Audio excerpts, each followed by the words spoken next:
Yeah, let's find out. I believe EliGE is standing by with us. We're waiting to see him in the FaZe show. He's finally on camera. Hello, EliGE. How are you? Hey, I'm good. How about you? I'm not too bad, thank you very much, man. Now, it's the debut we've all been excited for with this. You're also staying with Karrigan for the moment. So just in terms of that, before we touch on the game, how has it been, you know, kind of getting into the team, living with your IGL? A lot of Counter-Strike talk, I'm imagining. Yeah, it's pretty cool. Normally, I'm used to like starting boot camps off with the beginning of the season, but I'm here just with Karrigan, so it's just like a mini boot camp between us. So it's been really nice. They've been really like accommodating and generous, and they're just awesome. So I'm really thankful. And the start of the team has been going really good. Like we haven't been, you know, smashing completely because I think we still have like a lot of work to do, but overall, really good. For you, right, when this FaZe offer came to you, when was it? Who approached you? How did it come together? Explain it to us. It was just like right after the major was done. Karrigan just like sent me a message, asked if I was interested. We hopped on a call, talked CS for like 30-40 minutes, and then we pretty much like just went on from there, pretty much. So yeah, I was super excited right off the bat. And was it just like an easy decision? You said, okay, I'm doing it. And are you moving to Europe? Yeah, so I am moving to Europe because I kind of have to, because I need the Schengen days, so I don't have to worry about that. Yeah, and I mean, it was like a easy decision, I'd say, but I did have some other offers that were obviously good offers as well. But I felt like going with FaZe here and playing with Karrigan was something that I really wanted, and that's what I chose. So EliGE, you know, listening to FaZe comms videos on Karrigan's YouTube in the previous season, it seems like everybody chimes in. It gets pretty chaotic. I assume it's a pretty different environment than, say, what Complexity was like, where I have to imagine it was a little bit more of a couple voices that were being louder on the team. How has it been already in a live environment where you're having so many guys that are really kind of chiming in all the time?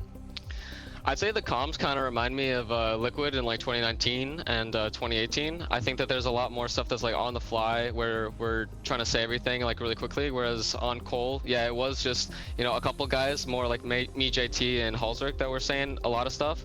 But we also had like a lot of like code words that like simplified a lot of comms, where here we do more things on the fly. And eventually I want to like help, you know, shorten down the amount of words so there is like a little bit less chaos, because sometimes it's just going crazy in the comms. And if you get pushed like at any time during those like crazy comms, then it can backfire a little bit.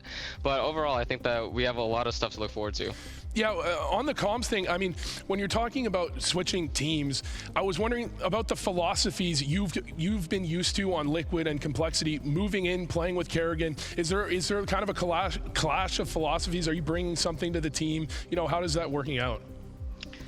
I wouldn't say that there's like a clash of philosophies. I think that I kind of came into the team seeing how they already did things, and I'm kind of just like going from there. And if I think some things are better from what I had from before, then I'm going to slowly be like suggesting that and integrating that as best as I can. And also if they want to too, because everything has to like fit in the team. Like if something worked on one team, just because it worked there doesn't mean it'll work in another spot, because there's, you know, completely different players. But overall, it's been pretty easy. I think the hardest part has just been, you know, changing all the position names, because everything is completely different. Even like, you know, triple on Mirage is Firebox now, which, you know, just it's not. There's a bunch of different comms. Yeah, you can't do that. Like main on Nuke is mini, or all the way around. So everything is like slightly different, and it's like something I just have to like learn over time, and also like the callouts. But it's pretty easy. You know, if that's like the hardest thing, then that's pretty easy, and it's just a matter of time essentially for comfort.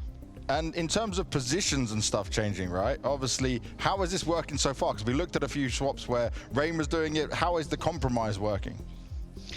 Yeah, so we're pretty much making it so anyone can do a lot of things. Like, we're being pretty dynamic, as you saw in Ancient. Yeah, we saw that. I technically play A, but I also can do like a lot of things. We saw you mid a lot. Like, yeah, I mean, you know, the A rifler usually like helps take mid control a lot too, right? So that's why we have like a lot of setups where we can be dynamic, and we're not just like wanting to have, you know, Rain just, you know, play upper tons like every single round on Dust 2. We want people to get into the actions to, you know, activate our aggressive players, because we have so many options of what we can do in these rounds. A lot of guys that want to, you know, do stuff during the round and not be super passive. So it's like a good compromise that we have to find on all the maps.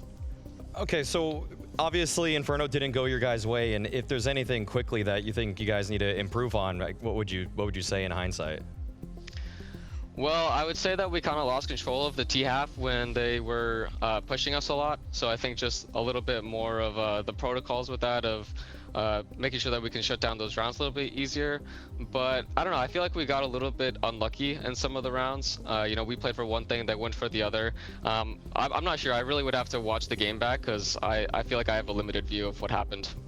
Well, EliGE, we could actually sit here and talk to you all day, but we're going to let you go. We've got another game to have as well. But thank you very much for your time, and also welcome to FaZe. Thank you. Appreciate it, guys. See you.